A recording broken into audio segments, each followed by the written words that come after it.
Oh, thank you. Thank you. It is such an honor for me to be here tonight. I'm here as a proud American, a proud Democrat, a proud mother, and tonight in particular, a very, very proud daughter.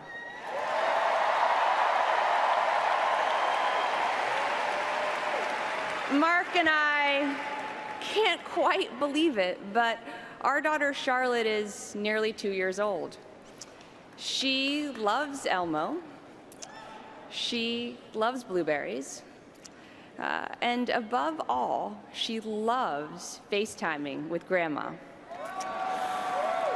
My mom can be about to walk on stage for a debate or a speech, and it just doesn't matter. She'll drop everything for a few minutes of blowing kisses and reading Chugga Chugga Choo Choo with her granddaughter. Oh, Chugga Chugga got an applause. Our son Aiden is 5.5 weeks old, and we are so thankful that he's healthy and thriving, and well, we're a little biased, but we think he's just about the cutest baby in the world. A view I'm pretty sure my mom shares. And every day that I spend as Charlotte and Aiden's mother, I think about my own mother. My wonderful, thoughtful, hilarious mother. My earliest memory is my mom picking me up after I'd fallen down, giving me a big hug, and reading me Goodnight Moon. From that moment to this one, every single memory I have of my mom is that regardless of what was happening in her life, she was always, always there for me.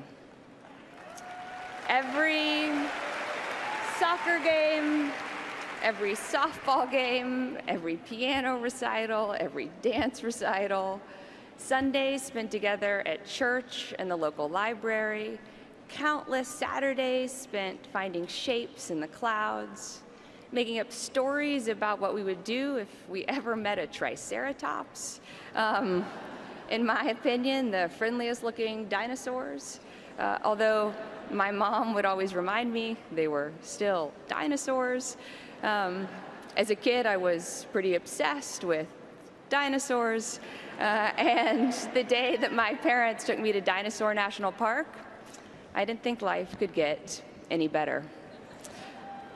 Whenever my mom was away for work, which thankfully didn't happen very often, she left notes for me to open every day she was gone, all stacked neatly together in a special drawer with a date on the front of each one so I would know which note to open on which day.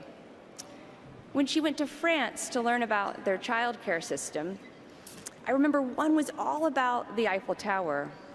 Another was about the ideas she hoped to bring home to help the kids of Arkansas. I treasured each and every one of those notes. They were another reminder that I was always in her thoughts and in her heart. Growing up, conversations around the dinner table always started with what I'd learned in school that day. I remember one week talking incessantly about a book that had captured my imagination, A Wrinkle in Time. Only after my parents had listened to me would they then talk about what they were working on: education, healthcare, what was consuming their days and keeping them up at night. I loved that my parents expected me to have opinions and to be able to back them up with facts. I never once doubted that my parents cared about my thoughts and my ideas.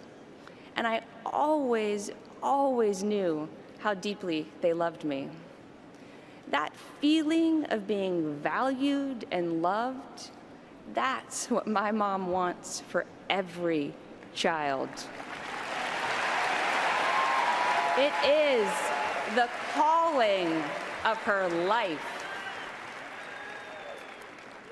My parents raised me to know how lucky I was, that I never had to worry about food on the table, that I never had to worry about a good school to go to, that I never had to worry about a safe neighborhood to play in. And they taught me to care about what happens in our world and to do whatever I could to change what frustrated me, what felt wrong. They taught me that's the responsibility that comes with being smiled on by fate. And I know my kids are a little young, but I'm already trying to instill those same values in them. There's something else that my mother taught me.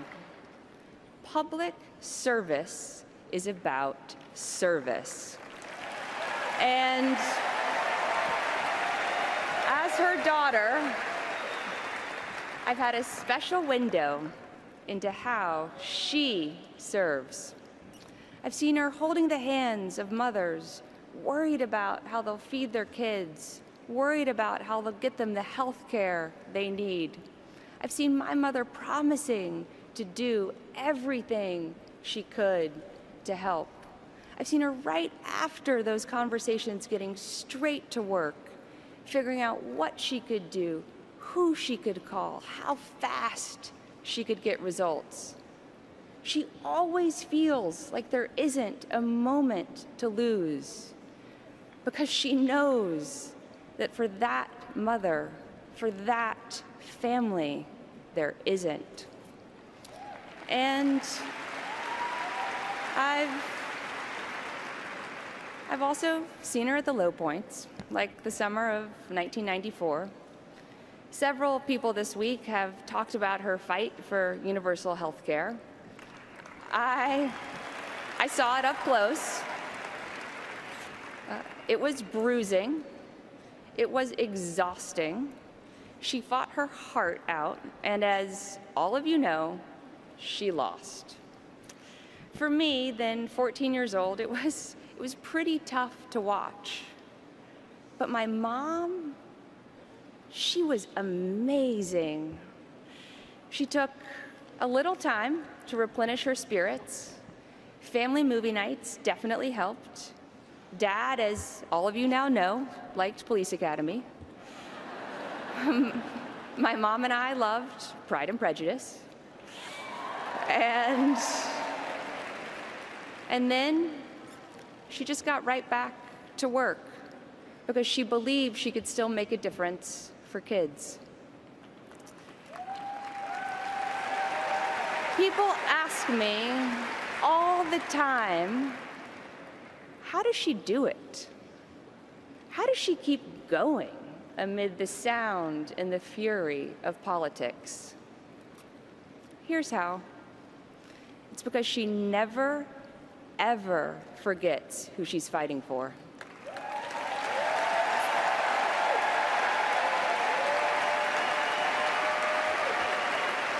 She's worked to make it easier for foster kids to be adopted, for our 9/11 first responders to get the health care they deserve, for women around the world to be safe, to be treated with dignity, and to have more opportunities. Fights like these, they're what keep my mother going. They grab her heart and her conscience, and they never, ever let go. That's who my mom is. She's a listener and a doer. She's a woman driven by compassion, by faith, by a fierce sense of justice, and a heart full of love. So this November, I'm voting for a woman who is my role model as a mother and as an advocate. A woman who has spent her entire life fighting for families and children. I'm voting for the progressive who will protect our planet from climate change and our communities from gun violence, who will reform our criminal justice system, and who knows that women's rights are human rights, and who knows that LGBT rights are human rights here at home and around the world. I'm voting for a fighter who never, ever gives up, and who believes that we can always do better when we come together and we work together. I hope that my children will someday be as proud of me as I am of my mom. I am so grateful to be her daughter. I'm so grateful that she is Charlotte and Aiden's grandmother. She makes me proud every single day. And Mom, Grandma would be so, so proud of you tonight.